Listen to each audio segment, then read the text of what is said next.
እውነት እንነጋገር ከተባለ ምንድነው ክርስትናችን? በዚህ ላይ ያለን ድፍረት ከሳሳ መቅረት ነው የምትፈልጉት እዚህ ዓለም ላይ? የምን መፍራት ነው ክርስቲያኖች? በሞት ላይ የምን ስቅስቅ ብሎ ማልቀስ ነው? በሞት ላይ የምን ደረት መንቃት ነው? በሞት ላይ የምን ጸጉር መላጨት ነው? በሞት ላይ የምን ፊት መቧጠጥ ነው? በሞት ላይ የምን አንገት ማቀርቀር ነው? በሞት ላይ የምን መነፍረቅ ነው? አሁን አልገባንም። መቼ ነው እልል እያልን የምንሸኘው? እንጃ። መቼ ነው ዘምረን የምንሸኘው? አላውቅም። መቼ ነው ነጭ የምንለብሰው? እኔ እንጃ። ሕይወት መቼ ነው የሚገባ? እንጃ። ገና ጥቁር ከላችን ላይ እንሆንኛ? ገና ማዲያት አውጥተን ይሆንኝ በባ? እንጃ። ገና አንጀታችን ውስጥ ድንጋይ ከተን ይሆን? እንጃ። በወገኖቻችን ሞት ራሳችንን እስከ መግደል እየደረስን ይሆን? እንጃ።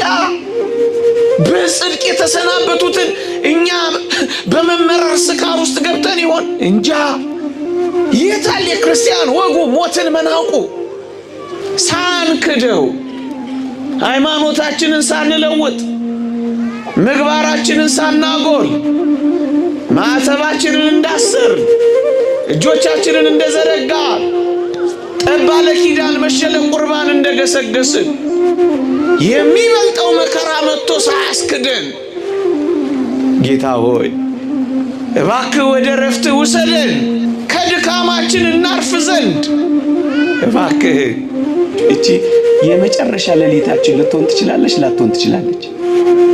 ልትሆን ትችል። እውነት አሰብ የምንሞተው ሕያው ለመሆን እንደሆነ አውቀን፣ የምንሞተው ለመነሳት እንደሆነ አውቀን፣ የምንሞተው ከክርስቶስ ጋር ለመኖር እንደሆነ አውቀን፣ የምንሞተው ዳግመኛ አዲስ ሆነን ለመሰራት እንደሆነ አውቀን፣ በክብር በውርደት የምንዘራው በክብር ለመነሳት እንደሆነ አውቀን፣ በድካም የምንዘራው በኃይል ለመነሳት እንደሆነ አውቀን ስለ ሞት የምንረዳውን አረዳድ አስተካክለን ልንኖር ይገባል። ክርስቲያኖች እግዚአብሔር ከማሰነ ማንነት አውጥቶ የትንሣኤ ብርሃን ለማየት ያበቃል። እውነቴን ነው የምነግራችሁ። በራሳችሁ ተስፋ አትቁረጡ።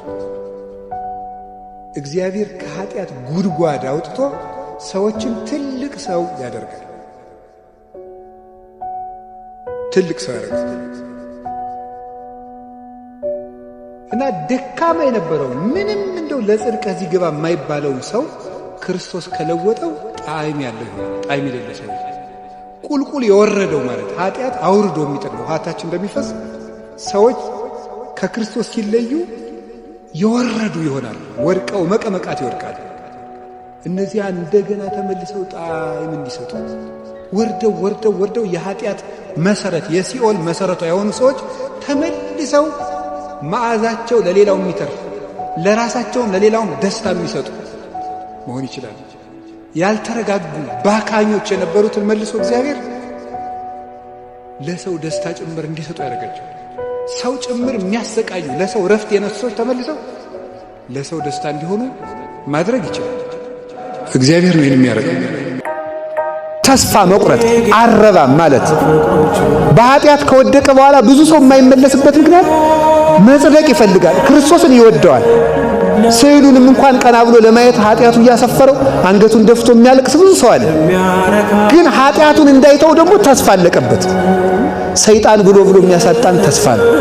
ዓለምን የሚያሸንፈው ምን እንደሆነ ታውቃላችሁ? በዓለም ብቸኛው ጉልበት ተስፋ ነው። ሰው የሚጠፋም ተስፋ ሲያጣ ነው። ሰይጣን ሰውን በጣም አድርጎ የሚፈትነው ክርስቲያኖች ኃጢአት በማሰራት ብቻ አይደለም፣ ተስፋ በማስቆረጥም ጭምር ነው። እስኪ ተስፋ ማስቆረጥ በሉ እንጂ። አው የሰይጣን ትልቁ ክፋቱ ኃጢአት ማሰራቱ አይደለም። ኃጢአት ካሰራ በኋላማ ንስሐ ልትገቡ እንደምትችሉ ጠንቅቆ ያውቀዋል።